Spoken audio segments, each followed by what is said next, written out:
Hola, hoy en la prueba te voy a enseñar las preguntas de química que quedaron pendientes, que habíamos quedado de revisar. La número 41 dice, la condensación del vapor de agua es un fenómeno físico, ¿por qué? Y entonces lo primero que tendríamos que revisar es qué significa condensación del vapor. Básicamente significa que una sustancia que sea gaseosa se convierte en líquida. Es un cambio de estado físico. Significa que no altera la naturaleza íntima de la materia, sino solamente hace que las moléculas se acomoden de manera distinta.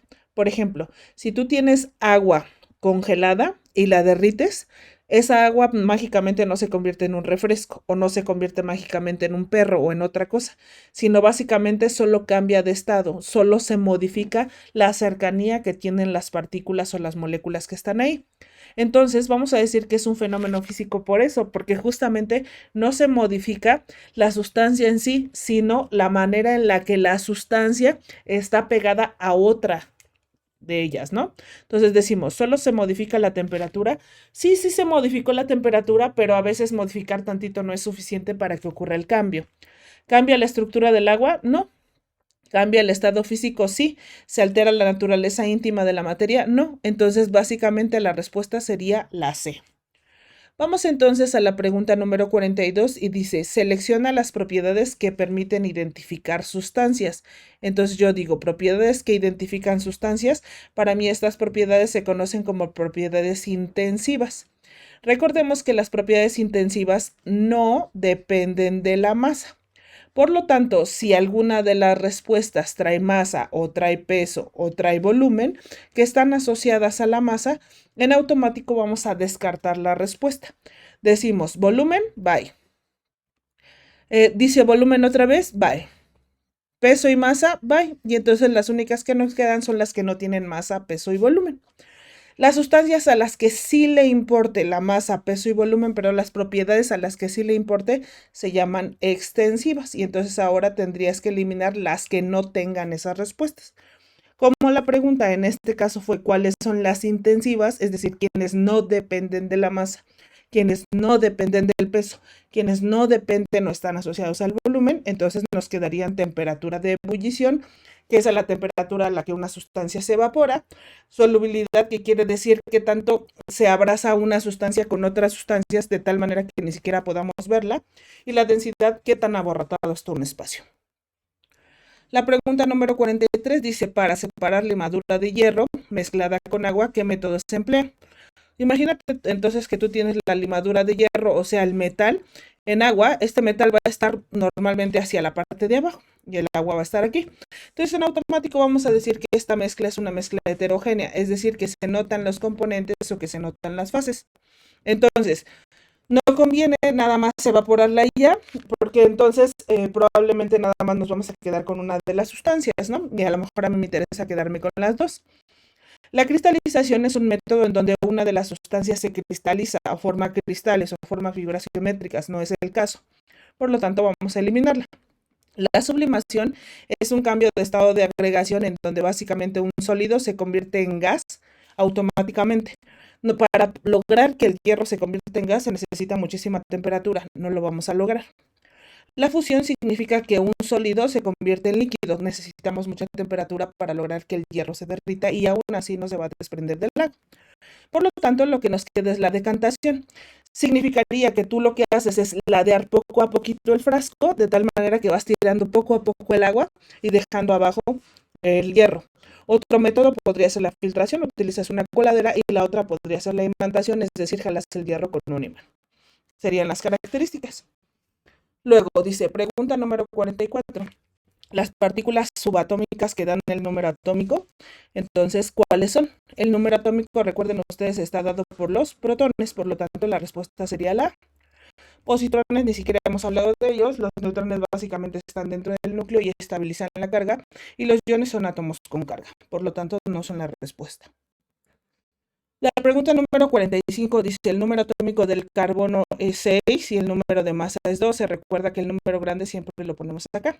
Lo que yo te voy a preguntar ahorita, de entre estos dos números, el 12 y el 6, ¿quién es el número grande? Pues el 12. Entonces, elimina todas las respuestas que tengan el número 12 como respuesta.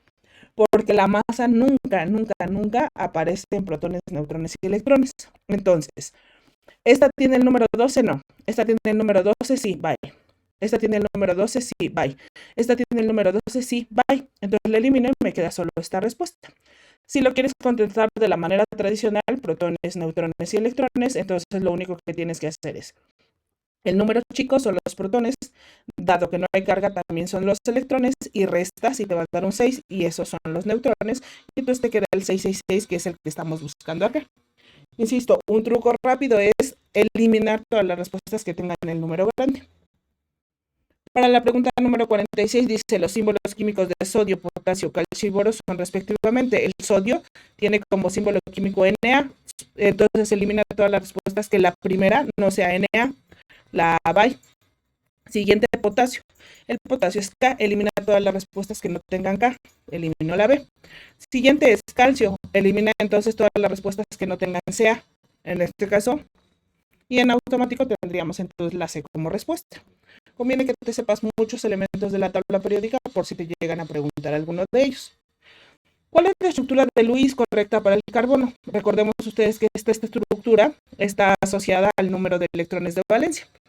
Yo lo que te sugiero es que cuando vayas al examen de admisión, hay una tabla periódica hasta el final y busques el carbono en la tabla periódica, y la otra cosa que necesitas ver es en qué familia está. No tengo aquí a la mano una tabla periódica, pero tú vas a la tabla periódica y te vas a dar cuenta que está en la familia número 4 de la tabla periódica. Por lo tanto, tiene 4 electrones. Busca la respuesta que tenga 4 puntitos. Esta tiene 4, esta tiene 6, esta tiene 5 y esta tiene 2, por lo tanto la respuesta es esta. Más allá de saber cómo se acomodan, me interesa saber cuántos tiene. Y ahí está la respuesta. Para el número 48 dice el símbolo del cobre es Cu. Este es el cobre. Este de aquí se llama cobalto. El CS se llama cesio.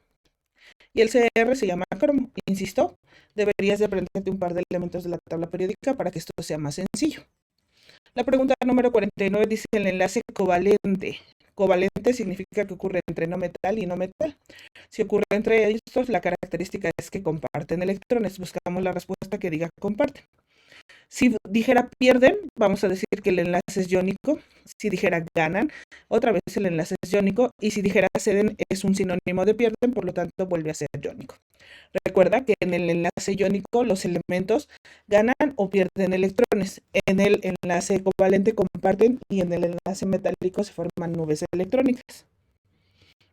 La pregunta número 50 dice, ¿cuál de los siguientes ejemplos es un fenómeno químico? O sea, ocurre un cambio químico, o sea, se altera la naturaleza íntima de la materia, ya sea que se oxide, que se queme, que se reduzca. La evaporación del agua es físico. Diluir un refresco es físico. Sabe feo, pero sigue siendo refresco. El agua, cuando se evapora, sigue siendo agua.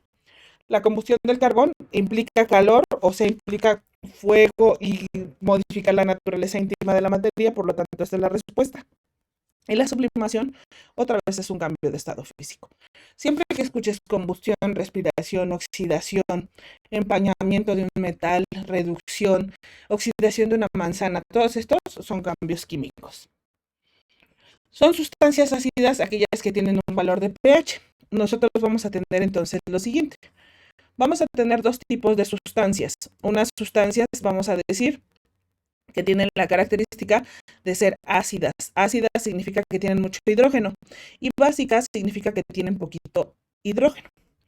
Nosotros decimos que si tienen un pH bajito, o sea, de 0 a 7, son ácidas, y si tienen un pH alto, de 7 a 14, se vuelven básicas. Una de las características comunes normalmente es que los ácidos tienden a pintar de rojo y las bases, vamos a decir, tienden a pintar de azul. Ahora entonces, un ácido es aquel que esté entre 0 y 7, pero que no sea 7. Se acerque lo más que pueda, pero no sea 7. Una base es aquella que va de 7 a 14, que se acerque lo más que pueda al 7, pero no sea 7, porque el 7 es neutro, una sustancia neutra. Entonces, si a mí me dicen ácidas qué pH tienen, pues van a estar entre 0 y 7. Entonces la respuesta será menor a 7. Si a mí me dicen mayor a 7, la sustancia entonces va a ser básica. Si a mí me dicen mayor a 14, no existe. Si a mí me dicen igual a 7, entonces significa que nuestra sustancia es neutra y por lo tanto seguramente tiende a ser una sal. Estas serían las respuestas. Son procesos de oxidorreducción, básicamente son procesos químicos, entonces busca algo que diga oxidarse, que diga combustión, que diga fermentación, que diga respiración.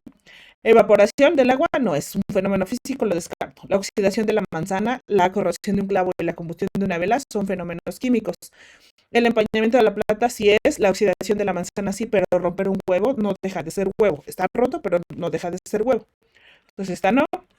Esta no. La combustión sí, quemar un papel sí, pero cortar una manzana no, aunque la corte si está en cuadritos sigue siendo manzana, por lo tanto esta no. Entonces cuando veas óxido reducción también piensa en un cambio químico y por lo tanto la respuesta es la B. Nos vemos entonces en el siguiente.